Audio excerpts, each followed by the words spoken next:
नमस्कार दोस्तों, मैं Sandeep Lathwal building material reporter के 1-to-1 talk show voice of brands में आपका स्वागत करता हूं। आज के हमारे मेहमान हैं मार्मो सॉल्यूशन प्राइवेट लिमिटेड के डायरेक्टर श्री आशीष बसिन जी। मार्मो सॉल्यूशन एडेसिव और क्लीनर के क्षेत्र में एक अग्रणीय ब्रांड है। श्री आशीष बसिन जी के मार्गदर्शन में company in house research and development team के साथ क्वालिटी प्रोडक्ट देने के लिए प्रतिबद्ध है। कंपनी के भविष्य और फ्यूचर प्लान के बारे में जानने के लिए आइए स्वागत करते हैं श्री आशीष बसिन जी का। नमस्ते आशीष जी। नमस्कार आशीष जी, शिवपुरी से दिल्ली तक का सफ़र कैसा रहा? आपकी जर्नी के बारे में थोड़ा हमें बताइए। शिवपुरी मेरी जन्मस्थली नहीं है, बट क्योंकि मेरे फादर वहाँ से बिलोंग करते थे, तो हम लोग शिवपुरी में जब गए तो वहाँ जीवन बड़ा संघर्ष भरा था। शिक्षा वहाँ ली, ज़िंदगी को जीना वहाँ सीखा, तहजीब तमीज़ हिंदुस्तान का अपनापन वहाँ सीखा और बहुत कुछ ऐसा सीखा कि वो जीवन काल में एक संघर्ष के रूप में इनबिल्ट हो गया। 7th क्लास से लेकर एक संघर्ष चालू हुआ, बड़े हुए, धीरे धीरे संघर्ष से निकलना सीखा। फिर एकाएक किसी दोस्त के रीज़न से दिल्ली आना हुआ। यहाँ आके देखा दुनिया बहुत अलग है, क्योंकि शिवपुरी एक बहुत छोटा सा शहर है। वापस गया तो एक दोस्त ने बोला कि शिवपुरी एक तालाब की तरह है और दिल्ली एक समुंदर। तो दिल्ली आए, बट नेचुरल है, जब कोई दिल्ली आता है संघर्ष के लिए आता है तो जीवन संघर्ष और बढ़ जाता है। वो संघर्ष बढ़ा, यहाँ पर नौकरियाँ करी, नौकरी करते करते फिर एक दिन दिल में आया कि नौकरी खुद के लिए करनी है। बहुत हो गया लोगों के लिए नौकरी करना। ये कब की बात है? दिल्ली कब आना हुआ था? दिल्ली मेरा आना हुआ था 2006 में, क्योंकि वहाँ पर छोटी छोटी ज़रूरतों के लिए संघर्ष बहुत ज़्यादा था। वही संघर्ष मुझे दिल्ली में करना था, लेकिन शायद वो ज़रूरतों की पूर्ति मैं कर सकता था यहाँ रहकर। ये उस समय मेरा सोचना था। आया, काम किया और परमात्मा ने शायद मेरे डिसीजन को सही साबित किया और आज मैं एक अग्रणी कंपनी में अपने आप को प्रूव कर रहा हूँ। फिर ये बिल्डिंग मटेरियल कंस्ट्रक्शन इंडस्ट्री में किस तरीके से पहुँचे? देखिए, जब मैं दिल्ली आया तो मुझे कोई ज़्यादा जानकारी तो थी नहीं। हुआ ऐसा कुछ कि जब मैं दिल्ली रेलवे स्टेशन पहुँचा तो रेलवे स्टेशन पहुँचने के बाद सबसे पहले मैंने एक चीज़ खरीदी जिसे कहते हैं न्यूज़पेपर। राइट। उस न्यूज़पेपर को खोला और उसमें एक जॉब सेगमेंट आता है। तो टिक मार्क्स किए, क्योंकि मेरा पहला प्रोफेशन जो रहा था लास्ट जब शिवपुरी में था तो आई वॉज मेडिकल रैप। एक मेडिकल कंपनी के अंदर मैं रिप्रेजेंटेटिव था, तो मुझे मार्केटिंग का एक छोटा सा एक्सपीरियंस था, अनुभव था। तो मैंने टिक मार्क किए कि मार्केटिंग की कंपनी, इसके लिए मैंने 4 या 5 कंपनी में इंटरव्यू दिया मार्केटिंग के लिए, जिसमें से एक करोल बाग के अंदर कंपनी हुआ करती थी स्टे सनी कॉस्मेटिक। राइट। तो वो एक कॉस्मेटिक की कंपनी थी। उस कॉस्मेटिक कंपनी के अंदर मैं सेल्समैन बन गया। मुझे एक थैला दे दिया गया, उसके अंदर बहुत से प्रोडक्ट दे दिए गए। राइट। और जर्नी चालू हुई ब्यूटी पार्लर से। उसके बाद मेरा एक दिल्ली का फ्रेंड मेरे को ऐसे मिला, जनरली हमारे बीच कॉन्वर्सेशन हुई। उसने कहा, यार तू ना अपनी ज़िंदगी स्पॉइल कर रहा है, तू इसके लिए नहीं बना है, तो तेरे को किसी अच्छी कंपनी को ज्वाइन करना चाहिए। तो मेरे दोस्त ने मुझे एक बताया, जानकारी बताई कि भाई कंस्ट्रक्शन केमिकल की ऐसे ऐसे एक कंपनी है और उनको किसी पर्सन की ज़रूरत है, सेल्स के बंदे की ज़रूरत है। हमेशा रेडी रहते थे, बैग उठाया और इंटरव्यू देने चले गए। राइट। इंटरव्यू देने के बाद वहाँ पर देखा कि कंस्ट्रक्शन एक ऐसी इंडस्ट्री है जहाँ पर अवेयरनेस नहीं है। राइट। जहाँ लोगों को सच्चाई की जानकारी नहीं है, मतलब झूठ बेच दिया जाए और लोग झूठ खरीद लेते हैं। वो जो बात थी ना, वो मेरे दिल को लग गई, क्योंकि बेसिक लोगों को मालूम नहीं था, नॉलेज नहीं थी।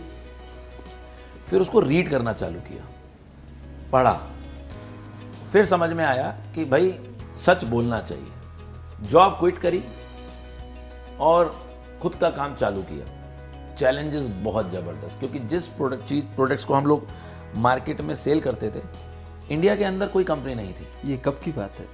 ये 2013 की बात है। ओके।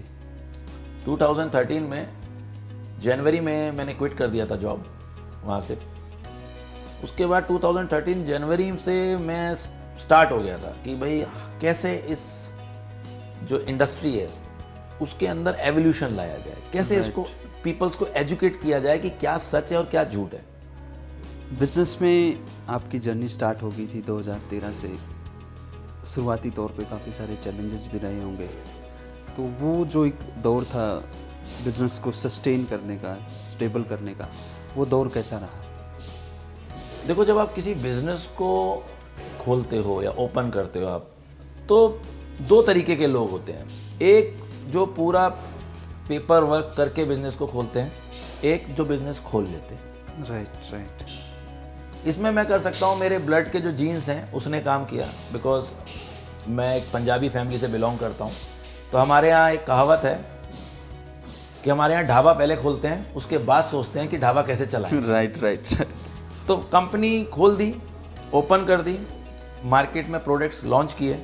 संघर्ष बहुत बड़ा रहा, क्योंकि यहाँ पर लोगों को समझाना थोड़ा टफ था, बिकॉज आप एक इंडियन मैन्युफैक्चरर थे और बाकी जो कंपटीशन था वो विदेशी महकमे से था। अब विदेशी महकमा जो है वो बहुत स्ट्रांग है, क्योंकि नेचुरल सी बात है, हिंदुस्तान के अंदर ये एक शुरू से मिथ रही है कि अगर प्रोडक्ट हिंदुस्तान से बाहर का है राइट, तो वो क्वालिटी प्रोडक्ट है, और जो हिंदुस्तान में बन रहा है शायद उसकी क्वालिटी कंसिस्टेंट नहीं है।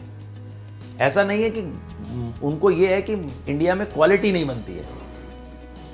कंज्यूमर को ये लगता है कि इंडिया के अंदर जो प्रोडक्ट बनते हैं उनकी क्वालिटी कंसिस्टेंट नहीं है। राइट। कि आज अगर अच्छा माल आ रहा है तो शायद कल अच्छा माल ना आए।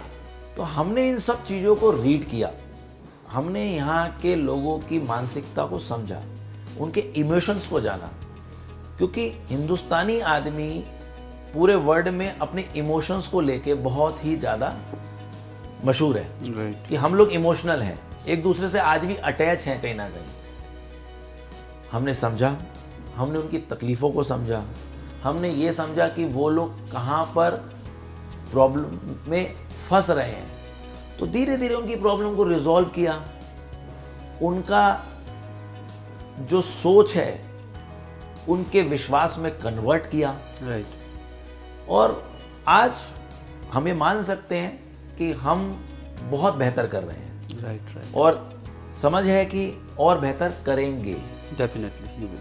आशीष जी, शुरू से ही आपने एथिक्स को लेके कंपनी को बिल्ड किया है, and at the same time आपकी जो रिस्क टेकिंग कैपेसिटी है वो भी काफ़ी हाई है, एक लीडरशिप क्वालिटी है। इन सारे कम्बिनेशंस को अगर लेके हम चलते हैं, तो जो भी चैलेंजेस आए थे शुरुआती दौर पे, उन चैलेंजेस को आपने कैसे फेस किया? देखिए संदीप जी, एक ज़िंदगी को आपको समझना पड़ेगा। अगर आप काम करोगे तो परेशानियां भी आएंगी, चैलेंजेस भी आएंगे। आपको पॉजिटिव रहना है, क्योंकि नेगेटिव होने से कोई सॉल्यूशन नहीं निकल सकता। अगर आप पॉजिटिव हैं तो आप किसी भी समस्या का समाधान निकाल सकते हैं। हो सकता है आज नहीं निकाल सकते, कल निकाल सकते हैं, कल नहीं निकाल सकते, परसों निकाल सकते हैं, पर अगर आप पॉजिटिव रहेंगे तो निकाल सकते हैं। तो हमारी जो स्ट्रेंथ है, मेरी जो स्ट्रेंथ है, वो सिर्फ एक ही है, मैं चीज़ों को निगेटिव नहीं लेता हूँ, मैं हर चीज़ को पॉजिटिव लेता हूँ। अगर मेरी कोई गलती भी होती है तो मैं उसको भी पॉजिटिव वे में लेता हूँ कि मेरे से ये गलती अगर हुई है तो इसके अंदर जो मैंने सीखा है वो दोबारा ना हो। शानदार सर, पॉजिटिविटी बहुत ज़रूरी है। बहुत ज़रूरी और है। शायद अभी पिछला जो 1 साल गुजरा है पूरी इंडस्ट्री के लिए, उसी पॉजिटिविटी ने हम लोगों को आज सस्टेन करके रखा मार्केट में। सर, लॉकडाउन का जो पीरियड था वो आपके लिए किस तरीके से गुजरा है? कैसे आपने चीज़ों को मैनेज करते हुए कंपनी को आगे बढ़ाया? देखिए, लॉकडाउन भारतीय नहीं पूरे विश्व की इंडस्ट्री के लिए एक बहुत बड़ा डिजास्टर था टाइम। लेकिन इसमें मैं अगर कहूँ तो हिंदुस्तान में मैंने जो बोला कि एक अपनापन है, एक इमोशन बिल्डअप है। हम लोगों ने, आज मैं अगर बात करूं तो मेरी कंपनी के अंदर मैं ये नहीं कहूँगा कि एम्प्लॉयज़, हम सब लोग एक परिवार हैं, हम लोग एक सदस्य हैं। सबने एक दूसरे का सपोर्ट किया, मेहनत करी, और इसमें उन लोगों ने भी हमारा भरपूर साथ दिया कि जो हमारे कंज्यूमर थे। मैं अगर कहूं तो डिजास्टर जो हिंदुस्तान के अंदर निकला, कोविड का जो टाइम निकला, या आज जो बिजनेस चल रहा है सबका बिजनेस बहुत अच्छा चल रहा है। ऐसा नहीं है कि डिजास्टर कहूं, मैं इसको डिजास्टर वर्ड यूज नहीं करूंगा। हाँ, नेचुरल सी बात है कि जो लास्ट ईयर किया वो इस ईयर कोई भी नहीं कर सकता है। राइट। लेकिन हिंदुस्तान की स्ट्रेंथ ने, भारत के लोगों ने एक दूसरे की भरपूर मदद की है इसमें। सपोज मैं बात करूंगा कि जहां से मेरा मटेरियल आता था उसने मुझे सपोर्ट किया, जहां मैं मटेरियल सेल करता था मैंने उसको सपोर्ट किया, जो मेरा मटेरियल यूज करता था उसने मुझे सपोर्ट किया। तो आपस के सपोर्ट से ये समय बड़े इत्मीनान के साथ ब्यूटीफुली निकल रहा है। राइट। आशीष जी, आपके पास स्टोन्स, मार्बल, टाइल्स के लिए अलग अलग सॉल्यूशंस हैं। आप अपने प्रोडक्ट्स रेंज के बारे में और उनके एप्लीकेशन के बारे में थोड़ा हमें बताइए। देखिए, जैसे हमारी बात हुई संदीप जी कि मैंने अपनी नौकरी जो चालू करी थी वो ब्यूटी प्रोडक्ट से चालू करी थी, आपने भी बोला। तो वहाँ हम ह्यूमंस को ब्यूटीफुल बनाते थे या हम स्टोन को ब्यूटीफुल बनाते थे। राइट। तो मेरी फील्ड चेंज नहीं हुई है, फील्ड मेरी आज भी वही है कि मैं पहले इंसानों को खूबसूरत बनाने का सामान सेल करता था, आज पत्थरों को खूबसूरत बनाने का सामान हम लोग या आर्टिकल्स या मटेरियल्स हम सेल करते हैं। संदीप जी, जब कोई कंपनी स्टार्ट करता है ना, तो वो पहले ये समझता है कि मार्केट की डिमांड क्या है। तो हमने मार्केट की डिमांड समझी। तो मार्केट को जो चाहिए था वो चाहिए था कुछ अलग। वो अलग कैसे? वो अलग ऐसे कि अगर आप किसी प्रोडक्ट का यूज़र जो है, यानी यूज़र का मतलब मैं मान जैसे मैं अपनी फील्ड की बात करूं तो हमारा प्रोडक्ट यूज़ करते हैं स्टोन से रिलेटेड कॉन्ट्रैक्टर्स। राइट। तो हमने उनसे आउटपुट लिया कि उनको क्या चाहिए। तो शुरुआत करी, तो शुरुआत हुई तो भाई हमारी फील्ड के अंदर स्टोन को पेस्ट करने के लिए मटेरियल्स की ज़रूरत थी मार्केट में। तो हमने एडेसिव्स बनाए। फिर स्टोन्स की प्रॉब्लम्स होती थी कि उसके अंदर क्रैक्स आते हैं, उसके अंदर पॉलिशिंग रिटेन नहीं रहती है, उसके अंदर पिट्स होते हैं, तो उसके लिए हमने फिलर्स बनाए। फिर हमने हमारी एक पेटेंट टेक्नोलॉजी डेवलप करी जिससे हम किसी भी लाइमस्टोन, यानी जो लाइमस्टोन होता है, सॉफ्ट स्टोन होता है, उसको हार्डन करते हैं और हार्डन करने के बाद पॉलिश करते हैं। तो इंडियन एनवायरनमेंट में जो एक चैलेंज था सॉफ्ट मार्बल को मेंटेन रखने का, राइट, उसको हमने बखूबी प्रॉब्लमेटिक सॉल्व कर दिया। उस सारी प्रॉब्लम का हमने सॉल्यूशन लाया कि ताकि जो फ्लोर है उसका लो मेंटेनेंस पे भी ग्लेज नहीं रहे। तो कहने का मतलब ये है कि जनरेशन नई है, तो हमने उसको अपना माना जनरेशन को, और हमने एक स्लोगन के साथ स्टार्ट किया, the next generation of solution products. मतलब जो आने वाली जनरेशन है वो और एजुकेट हो जाएगी कि किस तरीके से राइट इसको हम लोग बखूबी यूज़ करें। और मैं एक भारतीय कंपनी हूँ, इंडियन मैन्युफैक्चरर हूँ, तो देश को मजबूती देने के लिए राइट उतने ही मजबूत हमने एडेसिव्स बनाए। शानदार। क्योंकि एडेसिव का जो बेसिक यूज़ है वो बिल्डिंग्स में है, और बिल्डिंग्स में जो बेसिक यूज़ है वो एक्सटीरियर में है। राइट तो जब बिल्डिंग मजबूत बनेगी तो देश मजबूत बनेगा। राइट तो ऐसे ही हमने अपने एडेसिव्स के अंदर ऐसी मजबूती डाली कि एक बार अगर आप पेस्ट करेंगे विद द राइट प्रोडक्ट्स तो वो मजबूती कहीं जाने वाली नहीं। राइट राइट आपने बिल्कुल सही मेंशन किया आशीष जी। एक्सटीरियर को ज़्यादा लोग देखते हैं इंस्टीड ऑफ इंटीरियर, बिकॉज रास्ते से गुजरने वाला हर इंसान आपका एक्सटीरियर देखता, तो डेफिनेटली वो मजबूत होना चाहिए। आज आशीष जी, अगर हम मार्केट में बात करें तो जो अदर्स प्लेयर हैं उनके मुकाबले मार्मो सॉल्यूशन कैसे अलग है इन टर्म्स ऑफ इनोवेशन और प्रोडक्ट में जिस तरीके से हम स्ट्रेंथ की बात करते हैं, तो आपने क्या अलग रखा है? संदीप जी, यहाँ पर कोई कॉम्पिटिटर नहीं है, हम सब एक हैं। देखिए, मैं कोई यहाँ सेल्स के लिए नहीं बैठा हूँ। मैं एक बहुत प्यारी सी आपको बात समझाऊंगा कि जब कोई प्रोडक्ट बनता है तो उसको कोई सेल्स का बंदा नहीं बनाता है, कोई सेल्स का व्यक्ति नहीं बनाता है। उसके पीछे बहुत सी मेहनत लगी होती है साइंटिस्ट की, राइट, टेक्नीशियंस की। तो मैं कभी नहीं कह सकता कि मेरा प्रोडक्ट किसी और की कंपनी के प्रोडक्ट से बहुत बेहतर है। बेहतर वर्ड जो होता है ना, वो होता है कि जो right product for right application. Right, हमारी स्ट्रेंथ ये है कि हम लोग अपना material as a professional way market में प्रमोट करते हैं। अदर कंपनीज जो हैं वो मटेरियल्स को, अगर मैं बात करूं, डीलर डिस्ट्रीब्यूटर नेटवर्क के थ्रू सेल करती हैं। राइट, हम लोग डीलर डिस्ट्रीब्यूटर्स के थ्रू नेटवर्क सेल नहीं करते हैं प्रोडक्ट को, क्योंकि आप समझिए, लाइक मैं अगर एक आपको एग्जांपल दूं कि मेडिसिन जो हैं वो मेडिकल स्टोर पे मिलती हैं तो ही वो जेन्युइन है, क्योंकि आपको मालूम है किस बीमारी के लिए कौन सा मेडिसिन है।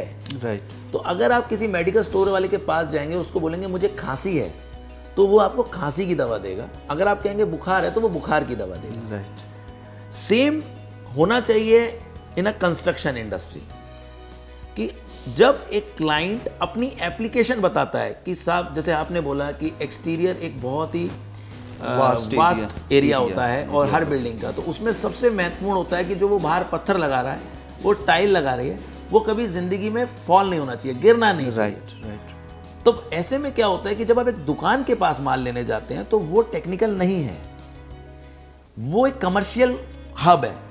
वो ये देखता है कि क्लाइंट की पॉकेट क्या अलाउ करती है। राइट, हमारी कंपनी क्लाइंट की पॉकेट तो देखते ही है कि नहीं भाई, उसकी पॉकेट कमर्शियल भी मैटर रहता है, पर हम उसको पहले एजुकेट करते हैं कि सर, अगर आप एक्सटीरियर में पत्थर लगा रहे हैं तो प्रोडक्ट ये होना चाहिए, इससे लगना चाहिए और ऐसे लगना चाहिए, ताकि जब कोई भी पर्सन उस बिल्डिंग के से नीचे निकल रहा हो तो उसके मन में ये फियर ना हो कि ये पत्थर गिर सकता है, ये पत्थर किसी को चोट पहुंचा सकता है।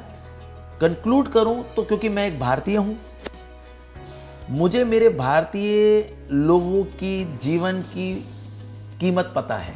राइट, हर आदमी यहाँ संघर्ष कर रहा है, और आप समझिए कि अगर एक बिल्डिंग में एक्सटीरियर में पत्थर लगा है और वो किसी स्टूपिडिटी की वजह से, किसी एक शॉप की स्टूपिडिटी से गिरता है और उसके नीचे कोई भी कैजुअलिटी होती है, तो nobody will like take a जिम्मेदारी, वो नहीं लेगा। यस। तो यहाँ पर राइट प्रोडक्ट सिलेक्शन कराना जरूरी है, तो वो हमारी कंपनी करती है। तो यहाँ पर जितनी भी कंपनियां हैं, they all are like business partner. हम लोग एजुकेशन कर रहे हैं, हम लोग एजुकेशन हब है। Right, right. आशीष जी, आपने सेफ्टी की बात की, एप्लीकेशन की बात की, एजुकेशन को आपने मेंशन किया।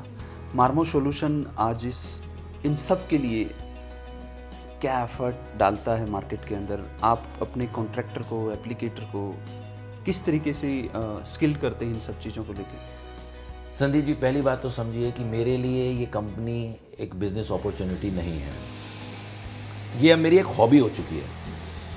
तो आप समझ सकते हैं कि एक कंपनी के मालिक की वो जो मतलब मैन्युफैक्चरिंग में जो प्रोडक्ट है वो एक हॉबी बन चुका है। और हम अगर अपना जर्नी को कैलकुलेट करें, क्योंकि हमने स्टार्ट किया 2013 में और आज हम 2021 में हैं, तो अगर हमें लोग जानते हैं ऑल ओवर इंडिया, तो वो सिर्फ एक ही वजह से जानते हैं कि ये सर्विस प्रोवाइडर हैं, ये सेल्स ओरिएंटेड कंपनी नहीं है। तो जब बात होती है सर्विस ओरिएंटेड कंपनी, तो हम पर्सनली जाके एजुकेट करते हैं, सैम्पलिंग्स करते हैं साइट पर जाके, राइट, लोगों को समझाते हैं, उसमें इफ एंड बट भी आते हैं, लेकिन जब चीज़ें कैलकुलेटिवली सही हो जाती हैं तो हमें बिजनेस मिलता है। आशीष जी, आपने जैसे मेंशन किया सर्विस ओरिएंटेड, अगर कोई कंप्लेंट आती है तो आप उसको कैसे लेते हैं और वो आपके लिए प्रोडक्ट इनोवेशन में कितना हेल्प करता है? देखिए, यहाँ ना एक बहुत ही बड़ा चैलेंज होता है। जैसे आपने बात करी R&D, R&D जो होती है ना, वो एक रूम के अंदर एक सर्टेन टेम्परेचर पे होती है। सपोज मैं कोई भी एक मटेरियल बनाने की बात करूं प्रोडक्शन में, तो प्रोडक्शन में एक आइडियल टेम्परेचर माना जाता है 25 डिग्री सेल्सियस। तो 25 डिग्री सेल्सियस पर एक मटेरियल को बना दिया जाता है। बट प्रैक्टिकली हिंदुस्तान के अंदर ये चीज़ें थोड़ी सी अलग हैं, क्योंकि यहाँ पर जब आप जम्मू कश्मीर में जाते हो तो टेम्परेचर माइनस में पहुँच जाता है। राइट। और जब आप जैसलमेर में पहुँचते हो तो टेम्परेचर 50 पे पहुँच जाता है। और जहाँ बात करते हैं आप प्रॉब्लम्स की, देखिए मैंने पहले ही बोला कि जब आप काम करेंगे तो प्रॉब्लम्स आएगी। प्रॉब्लम्स आपकी लर्निंग है, क्योंकि नोबडी विल बी परफेक्ट। मेरे हिसाब से दुनिया में परफेक्ट वर्ड जो है वो एक मिथ है, क्योंकि आप डेली कुछ नया सीखते हैं और उसको परफेक्शन में लाके परफेक्ट बनाने की कोशिश करते हैं। राइट। अब आपको समझना पड़ेगा कि मैंने आपको बताया कि मेरी कंपनी सर्विस ओरिएंटेड कंपनी है। तो सर्विस ओरिएंटेड में सबसे पहली प्रायोरिटी जो आती है वो आती है प्रॉब्लम्स। हम लोग सेल्स को सेकेंडरी मानते हैं, प्राइमरी हमारे लिए प्रॉब्लम है। राइट। क्योंकि आज मेरी जो कंपनी बनी है वो प्रॉब्लम्स को हमने सॉल्व किया तो बनी है। मार्केट में बहुत से ब्रांडों ने और भी कोशिश करी, पर उन्होंने हमेशा प्राइमरी रखा सेल्स को, हमने प्राइमरी रखा प्रॉब्लम्स को। सपोज मैं एक एग्जांपल देता हूं कि अगर आपको कोई एक प्रॉब्लम है और उसका सॉल्यूशन मैं आपको दे देता हूं तो आपका विश्वास मेरी तरफ ज्यादा होगा, बढ़ भी जाएगा। और अगर मैं सिर्फ सेल्स की बात करता हूं और आपकी प्रॉब्लम को दरकिनार कर देता हूं तो आपका मेरे पे विश्वास नहीं बनेगा। तो मार्मो सॉल्यूशन जो है उसने अपने नाम को इसलिए मार्मो सॉल्यूशन रखा कि मार्बल के सॉल्यूशन, जहां प्रॉब्लम है वहीं सॉल्यूशन है, बिना प्रॉब्लम के तो सॉल्यूशन हो नहीं सकता। तो हमने पहले प्रॉब्लम समझी फिर सॉल्यूशंस लाए। डिफरेंट मार्केट को मेंशन किया अभी।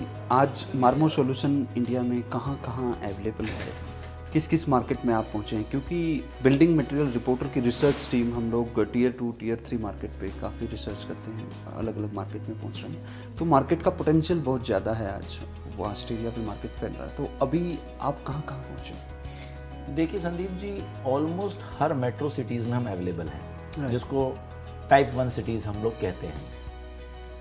और हम लोग धीरे धीरे टाइप 2 और टाइप 3 सिटीज़ की तरफ भी मूव ऑन कर रहे हैं। मैं मतलब हमेशा सच के पैरामीटर्स पे चलता हूँ। तो सच्चाई ये होती है कि जैसे जैसे डिमांड होती है वैसे वैसे आपको अपनी सप्लाई चेन भी बढ़ानी पड़ती है। राइट। ऐसा नहीं होना चाहिए कि किसी को 1 गिलास पानी चाहिए और मेरे पास आधा गिलास पानी है और मैं सामने वाले को कह रहा हूँ कि सर आधे से काम चला लो। तो ऐसा नहीं होता है। राइट। तो हम लोग बढ़ रहे हैं, ऐसा नहीं कि नहीं बढ़ रहे हैं, क्योंकि टाइप 2 टाइप 3 सिटीज़ में पहुँचने के लिए अपना एक संघर्ष है। टाइप 1 सिटीज़ में पहुँचने के लिए क्या होता है, लाइक आप ट्रांसपोर्टिंग की बात करते हैं इंडिया के अंदर, या अदर स्टफ्स की ज़रूरत की बात करते हैं तो ईजिली अवेलेबल है। राइट। टाइप 2 टाइप 3 में अभी वो ईजिली अवेलेबल नहीं है। बट ऐसा नहीं है, क्योंकि हम इंडियन कंपनी है, सॉल्यूशन हमें हर घर तक पहुंचाना है। Right. और उसके लिए हम प्रतिबद्ध हैं। हम ट्राई कर रहे हैं कि हम हर सिटीज़ में पहुंचे। लेकिन अगर आपको एक कैलकुलेटिव बताऊं तो हम लोग साउथ में बहुत स्ट्रांग हैं, हम लोग मध्य प्रदेश में काफ़ी स्ट्रांगली अब मूव कर रहे हैं। राइट। दिल्ली एनसीआर एक तरह से मान के चलिए कि राजा का जो ताज होता है तो वो दिल्ली एनसीआर है हमारा। राइट। बट राजा की जो पोशाक में है, अगर मैं बात करूंगा तो जो हीरे लगे हुए हैं, तो वो आपका पंजाब, हम लोग काफ़ी एग्रेसिव हैं। राइट। गुजरात में करीबन 30% हम लोग बहुत एग्रेसिव हैं। अभी हम लोग और एग्रेसिवली चल रहे हैं, बिकॉज आप भी समझते हैं, जो आपने मेरे से बात की कोविड की वजह से, तो कोविड की वजह से सिर्फ इंडियन इंडस्ट्री में एक जो नेल लगा है वो ये लगा है कि जो रॉ मटेरियल की अवेलेबिलिटी है वो थोड़ी शॉर्ट है। और अगर मेरी रॉ मटेरियल की अवेलेबिलिटी शॉर्ट है तो मुझे मार्केट की पूर्ति करने का एक सिस्टम बनाना पड़ेगा। राइट। तो मेरी पहली प्रायोरिटी होगी कि जहां मेरा बिजनेस है वहां के क्लाइंट परेशान ना हो। राइट। उनको अवेलेबल हम लोग मिलें। मोस्ट प्रोबेबली हम नेक्स्ट ईयर में अगर बात करें तो ऑल ओवर इंडिया हम लोग पूरा का पूरा कवर कर देंगे। राइट। आशीष जी, आपने मेंशन किया आप ऑलमोस्ट ऑल ओवर इंडिया काम करते हैं। डोमेस्टिक और एक्सपोर्ट मार्केट अभी कैसा परफॉर्म कर रहा है? अगर हम एक्सपोर्ट की बात करें तो आज मार्मो सॉल्यूशन कहाँ कहाँ एक्सपोर्ट करता है? Sandeep ji, all over India के बाद हम जब बाहर गए तो हमारी पहली जर्नी स्टार्ट हुई दुबई से। हमने दुबई में अपना माल एक्सपोर्ट किया और दुबई के बाद फिर हमने नेपाल किया। नेपाल के बाद अभी रिसेंटली हम लोग श्रीलंका मटेरियल सप्लाई कर रहे हैं। दोनों मार्केट अपनी जगह हैं। एक्सपोर्ट का एक अपना सिस्टम है, इंडियन मार्केट का एक अपना सिस्टम है। अगर मैं दोनों को डिफरेंशिएट करूं थोड़ा सा, तो एक्सपोर्ट के अंदर क्या होता है कि जब आप कोई डील क्लोज करने जाते हो तो वहां का जो पैनल है उनका एक क्राइटेरिया सेट होता है। राइट। उनके पैरामीटर सेट होते हैं। तो वहां आपको क्या होता है, उस पैरामीटर्स की रिपोर्ट देनी होती है अपने प्रोडक्ट की, थर्ड पार्टी सर्टिफिकेट जिसे कहते हैं, और एक थर्ड पार्टी सर्टिफिकेट वो कंपनी कराती है आपके प्रोडक्ट का। अगर वो मैच है तो आपको ऑर्डर मिल जाता है ऑन द कमर्शियल। देखिए, कमर्शियल हर जगह आता है कि अगर आप किसी से लोअर हैं प्राइजेज में तो नेचुरल सी बात है आपको ऑर्डर मिलता है और वो लोग समझते हैं। इंडिया के अंदर एक चैलेंज है। इंडिया के अंदर चैलेंज ये है कि यहाँ पर कोई थर्ड पार्टी सर्टिफिकेट मांगता नहीं है। जो आपने बोल दिया उसको सच मान लिया जाता है।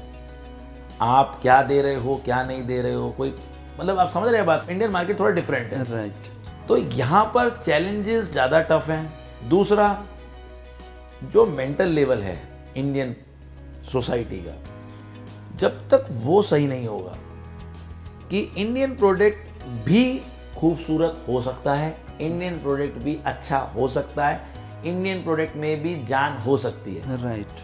जब तक ये साइकोलॉजिकल थिंग सही नहीं होगी तब तक जो इंडियन इंडस्ट्रीज है वो और ग्रो नहीं हो सकती। ये डिफरेंस बहुत बड़ा है कि यहाँ आपको हर 5 मिनट में प्रूफ करना पड़ता है।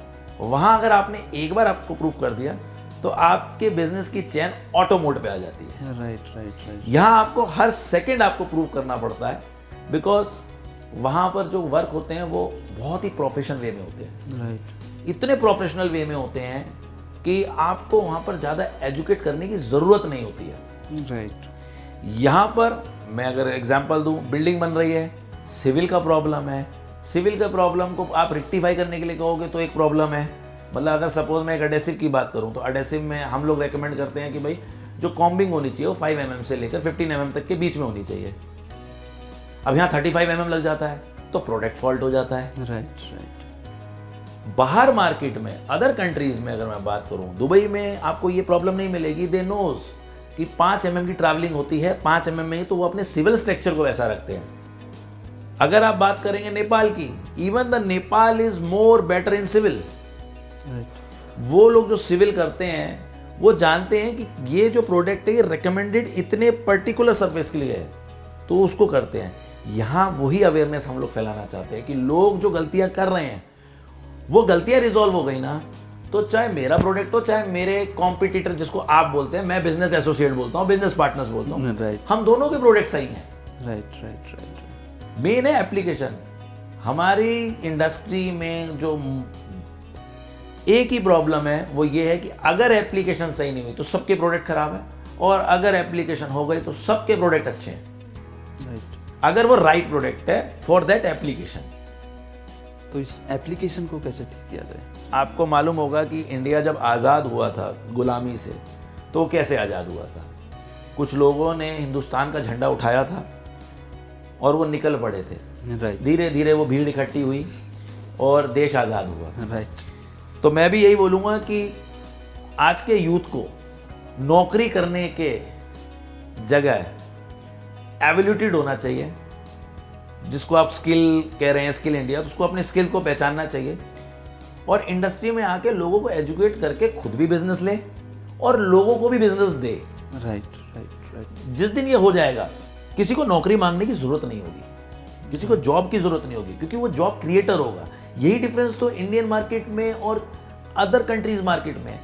वहां पर एक वर्ड बार बार सुनने में मिलता है, एंटरप्रेन्योर। यस। इंडिया में बहुत रेयर मिलता है। और जब इंडिया में एंटरप्रेन्योर का जब वर्ड मिलता है तो उसको क्या होता है कि बहुत हाईलाइटेड दिखाया जाता है, क्योंकि वो 1000 में से एक होता है। राइट पर अदर कंट्रीज में आप देखेंगे तो एक बच्चा भी एंटरप्रेन्योर होता है। राइट तो हमें वो सोच से समझना पड़ेगा कि हम 100 अगर 31, 135, 150 करोड़ की आबादी है, अगर हर बच्चा एक चीज समझ ले कि उसे नौकरी खुद के लिए करनी है, तो आप समझ सकते हैं कि क्या होगा। Yes right right. वो एवल्यूट होगा। आशीष जी, अधेसिव और क्लीनर का जो मार्केट है आज इंडिया में, ये कितना बड़ा इंडस्ट्री है और ये किस ग्रोथ रेट से ग्रो कर रहा है इन फ्यूचर? देखिए, इंडिया में कोई भी मार्केट है वो बहुत ही ग्रो कर रहा है, और कंस्ट्रक्शन तो खासकर। क्यों? नेचुरल सी बात है कि पॉपुलेशन है तो पॉपुलेशन में रहने के लिए घर भी चाहिए, रहने के लिए घर चाहिए तो कंस्ट्रक्शन होगा, कंस्ट्रक्शन होगा तो इस इंडस्ट्री को बूम मिलेगा। मतलब इसमें कोई इफ एंड बट वाली बात है नहीं। अब आपको समझना पड़ेगा कि एडेसिव्स, सीलर्स, फिलर्स, क्लीनर्स, ये डेली यूज़ की चीज़ें होने वाली हैं। जैसे आप टूथपेस्ट है तो टूथपेस्ट एक डेली यूज़ है, तो ऐसी क्लीनर एक डेली यूज़ है। आज आप, अगर मैं एक एग्जाम्पल में बोलूँ कि आप हार्पिक यूज़ करते हो तो वो क्लीनर है। राइट आज आप लाइजोल यूज़ करते हैं तो वो एक क्लीनर है।